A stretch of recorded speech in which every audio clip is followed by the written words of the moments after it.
AP CM Jaganmohan Reddy ప్రతిపక్ష నేతగా ఉన్నప్పుడు పాదయాత్ర చేసిన సందర్భంగా ఇచ్చిన హామీల్లో ఏ ఒక్కటి నెరవేర్చకపోగా ఇప్పుడు మళ్లీ ఎన్నికల్లో ఓట్లు అడగటానికి బస్సు యాత్ర ద్వారా ఏం ముఖం పెట్టుకుని ప్రజల్లోకి వస్తున్నారని సర్వత్రా నిరసనలు వ్యక్తమవుతున్నాయి.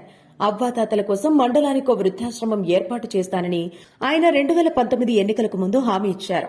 అయితే ఆయన అధికారంలోకి వచ్చిన 5 ఏళ్లలో ఒక్కటి ఏర్పాటు చేయలేదు.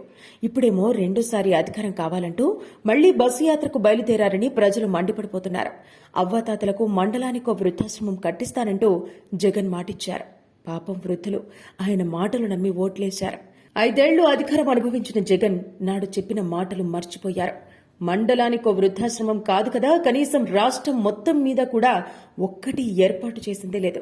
చేసిందే చెప్తా, చెప్పిందే చేస్తా అనే జగన్కు ఇది గుర్తుందో లేదో అనే సందేహం కలుగుతోందని విమర్శలు వస్తున్నాయి. జగన్ చెప్పినట్టే మండలానికో వృద్ధాశ్రమం నిర్మించి ఉంటే ఈ పాటికి రాష్ట్రంలోని 660 మండలాలకు 660 వృద్ధాశ్రమాలు రావాలి. 5 ఏళ్లలో ఒక్కటి ఏర్పాటు కాలేదు. రాష్ట్రంలో ప్రైవేటుగాను కొన్ని వృద్ధాశ్రమాలు నడుస్తున్నాయి. ఉమ్మడి కృష్ణా జిల్లాలో అత్యధికంగా 18 ఉన్నాయి. ప్రైవేటు వృద్ధాశ్రమాల్లో డబ్బు చెల్లించాల్సి ఉంటుంది. ప్రైవేటు కేంద్రాలే నడుస్తుంటే ఖచ్చితంగా వాటి అవసరం ఉన్నట్టే కదా అని ప్రజలు నిలదీస్తున్నారు. ఈ విషయంలో జగన్ అవ్వాతాతలకు ఇచ్చిన హామీని విస్మరించి వారిని దగా చేసినట్టే అని విమర్శలు వస్తున్నాయి.